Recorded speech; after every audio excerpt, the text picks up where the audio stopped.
In this video, we're going to look at how you can use Cesium as a plugin for Unreal Engine to visualize real-world locations bang accurately. Let's go. Hey, welcome to Real-Time Workflows. I'm MX Bell. I worked on Deadpool and Wolverine, Jurassic World Fallen Kingdom, 1917, Hobbs and Shaw, Wheel of Time, Little Mermaid, No Time to Die, tons more. What you're going to get on the channel are my pro tips and how I use Unreal Engine to make films. So let's get started. Let's make some stuff. See you down the road. Welcome back to Real-Time Workflows, and I am MX Bell. You probably know that by now, and you can call me Martin if you want. One of the coolest things I found in the last couple of years that has sort of emerged on Unreal Engine that I've been using for my visualization purposes is a thing called Cesium. In effect, what it allows you to do is bring Google Maps, Google Earth, effectively into Unreal Engine, and it's fucking ace. And if you're visualizing something that's in the real world, this is the way to go, man. This is the way to go. So I'm going to show you how to set it up, how to bring it in, and how to use it right now. All right, so the first thing you need to do is make sure you've downloaded it from the Epic Marketplace, Fab. So it's free. Get it. It's a plugin. Install it. You guys know how to do that stuff by now. I've already showed you how to do it, haven't I? Let's cover it just in case. You're going to go to Fab and search for Cesium. And here it is. It's in Tools and Plugins. Okay, so you're going to save it to your library and then view in Launcher. Open Epic Games Launcher. And it'll come up in here. So it's going to be down here and then search for Cesium. Whoops, Cesium. And then you're going to install to engine, and any engine versions that you haven't installed to, it will ask you to. I've got it installed to all my 5.4, 5, and 6, so I don't need to install it now, but you're going to install it, and then when you run the engine, you're going to go to Edit, Plugins, search for Cesium, and then make sure it's checked on. It'll ask you to restart the engine. Then when you come back, you're going to be presented with this. You're going to need a token from Cesium, and you're going to need to register as well. So you need to connect to Cesium Ion, and then you'll be asked to log in or sign up. So I sign in with my Epic Games login, and then you can just do the same. So eventually we get this, and we say yes, allow. Okay, close this window, and now now you see we're logged in, and we've got access to some options. All right, so first thing first, make a new empty level. It's going to be empty because we're going to fill it with Cesium, and a little bit like the environment light mixer that we've already covered, we can then just add some of this stuff. So first thing we want to do is add a blank 3D tile set. That's the very basic thing that you need. And then you're going to add one of these. Well, let's add a sun and sky first. So we add sun and sky. There it is. So we can see we've got some atmospherics going on. Okay, sort of see the curvature of the Earth there as well. And the next thing we're going to add is our Google photorealistic 3D tiles. We see here we can create a new token or use an existing one. This is just related to your account. That's nice and easy. I've already done it. Create a new project default. There you go. All right, and here comes the stuff. Now this is where it always starts. For some reason, it always starts here in, I forget where we are, somewhere in America. And we can see here now we can actually, if we turn up our camera speed, we can fly down and we can see all this wonderful Google Earth stuff. That's cool, isn't it? So let's take a look. Where do you want to go today? Was that Microsoft? Is that there? Was that their ad? I can't remember. But let's just go London. Well, Glasgow? I don't know why we're looking at Glasgow. So what you need to do this is you need to get the lat longs of wherever you want to be. So let's go to the sea in London. I'm just going to hold my button down, and it's going to give me these lat longs here. And then we're going to put those into our Cesium georeference file. Okay. So our origin is 51.514494. And origin long is minus 0.093782.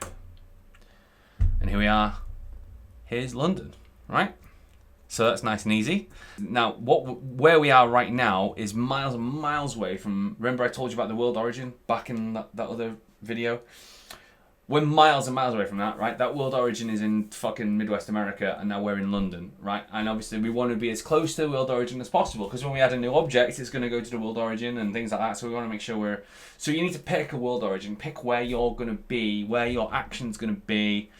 So if we were in London and you were, you know, let's say... where are we? So let's say we want to call the London Eye. We're going to say the London Eye is the origin, right? We want London Eye to be. We want basically our world origin to be smack dab right here. We want to specify it accurately. So we're going to go get new basic actor and put it here. And we're going to say that's going to become our world origin. And here's how we do it. We put our actor down. We're going to right click, and we're going to set view to object, which locks our camera to that position. And then we're going to pick our Cesium georeference, and we're going to put create georeference origin here. Now, nothing appears to have changed, right? Except that now, see, the Cesium stuff is where the actor was, and the actor is actually, look, he's on the other side of the world. Because we've moved everything, and now we're saying this is our origin. And that's good, that's what we want. Because we can always just hit the return arrow here, and suddenly here he is, here's our actor. Back where he was, exactly where we are. So we've specified our world origin, which is super important. And for this world, for this level, that's our world origin. Let's save our level. London Cesium.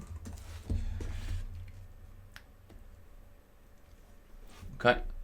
And here we go. Now, one thing to remember when we come to make shots and using Cesium takes a few frames to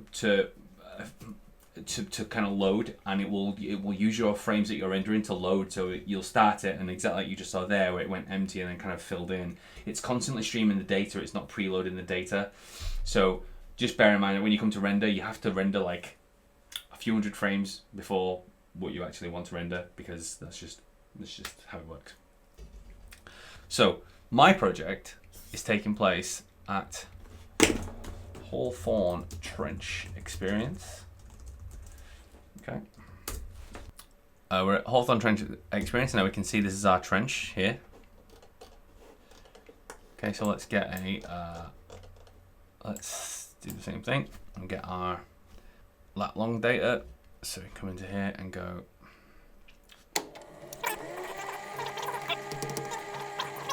Now you can see here we are.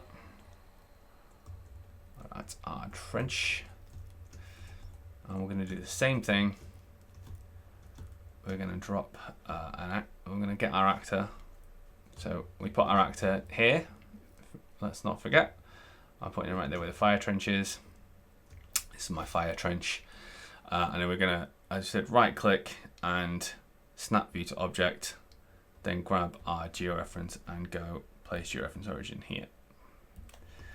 Okay, so now our actor will be off somewhere else having fun, and we'll reset his transforms to bring him back to the origin. Okay, so now we're out. This is our new world. Let's call this file, let's save current level as trenches Cesium. Okay. Incidentally, one of the cool things about Cesium is that we can check the time of day. So if we go to sun sky, we've got date and time. We are expecting to shoot this in our mid-March next year. So we're going to say 2026. March is month 3. Let's say day, for argument's sake, say day 10. And now we can see what the sun's going to do on that day. We can see where it's going to be. And so this is where it's going to, this is the path of the sun through the day, right? So it's going to go, it's going to rise over there and come over here. And it's going to set down there. Now, if that's not useful for visualizing a film, I don't know what is. Now, what we're going to do is we're going to replace these trees, we're going to replace everything else, and we're going to come up with versions so we can visualize exactly what it looks like on any given day of our shoot. So, what I need to do is cut out this trench, and I need to start replacing it with my scans, with other objects, with landscape objects, which we're going to get into as well. You'll notice that out here in the sticks, basically, in London, you'll have seen that there was 3D trees that have been scanned. That's because London's been scanned. This hasn't, so it's just much more about the level of the ground, and it's not as accurate as it is in London. Obviously, you see in London, you'd see that there was a car, and if that was the case, then here we'd actually see the trenches. They'd be part of the geometry because it's that accurate. The scan that's in London, it's not as accurate here. So because of that, what I'm going to do is we're going to cut a hole into it. So the first thing we need to do is go Cesium Cartographic Polygon. Okay. And we're going to go add Cesium Polygon raster overlay. Okay. Now it draws this polygon here. We're just going to move, just for argument's sake, I'm just going to move these. Now you don't need to worry about the height of them necessarily, because that's just not how it works. You can kind of do it if you want, just for just to be able to see what it's doing. When we come here, you can see that like this one's higher. It doesn't really matter. It's taking the X and Y. It's not taking the Z.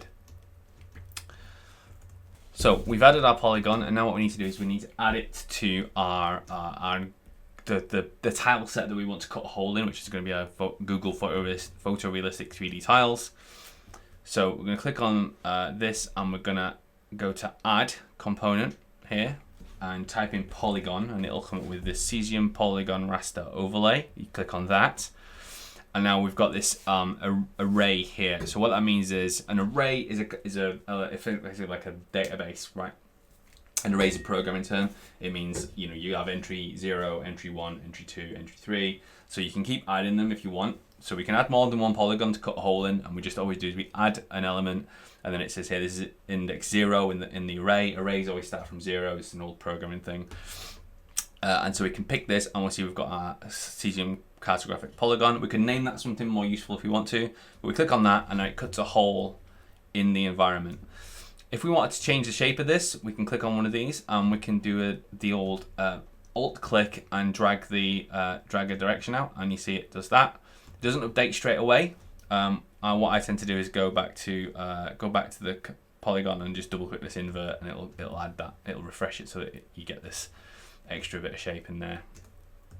So that's how you add Cesium to your environment, to your level, and start to use it to visualize things such as the sun and the sun path. We can then add extra objects and things like that to it, which you're going to see in a lesson or two now. And it's really useful. And I've professionally visualized stuff in it, and I think it's a game changer. So yeah, let me know how you get on with it, and good luck. See you down the road.